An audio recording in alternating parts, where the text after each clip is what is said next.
यहूदियों के मजहबी गिरोह ने सुर्ख गाय की कुर्बानी का सिलसिला शुरू कर दिया है। गैर मुल्की मीडिया रिपोर्ट्स के मुताबिक हाल ही में इसराइलियों के एक मजहबी ग्रुप को सुर्ख बछिया की कुर्बानी से कबल इनसे मुशाबिहत रखने वाली एक गाय की कुर्बानी की रस्म अदा करते हुए दिखाया गया है। इस कुर्बानी का मकसद मस्जिद अक्सा की जगह पर एक नए यहूदी हैकल की दोबारा तामीर का ऐलान करना है। यहूदी रिवायत के मुताबिक एक सुर्ख गाय की कुर्बानी के बाद ही यरूशलेम में टेम्पल माउंट पर तीसरा हैकल उसी जगह पर दोबारा तामीर हो सकेगा जहां आज मस्जिद अक्सा और डोम ऑफ द रॉक कायम है। वाज़ेह रहे कि सन 2022 में 5 बेऐब और बेदाग सुर्ख बछियां एक साथ से एक खेत से इसराइल लाई गई थी। अगर आप मस्जिद अक्सा के ऊपर खड़े हुए हैं तो आपको सामने बिल्कुल इसके अपोजिट चढ़ाई के ऊपर एक सफ़ेद रंग की बहुत बड़ी कुर्बानगाह नजर आएगी। यहीं पर कुर्बानी की जा रही है। टेक्सास से जो 5 गाय आ चुकी हैं, इसकी खास बात यह है जो मुकम्मल तौर पर सुर्ख है। इसमें एक बाल भी किसी और रंग का नहीं है।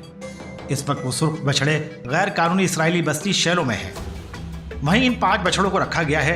इनको कुर्बान किया जाएगा और इनको जलाया जाएगा। इसके बाद आज जहां पर मस्जिद अक्सा मौजूद है और जहां पर यह रॉक ऑफ द डोम नजर आता है, इन समेत इन तमाम चीज़ों को ख़त्म कर दिया जाएगा। मस्जिद अक्सा को शहीद किया जाएगा। फिर यहाँ पर 3rd टेम्पल तामीर किया जाएगा जिस दीवार से लगकर यहूदी इबादत करते हैं और मुसलसल हिलते रहते हैं। वो कहते हैं ये दीवार हमारे टेम्पल की है और अब हमारा 3rd टेम्पल कायम होगा।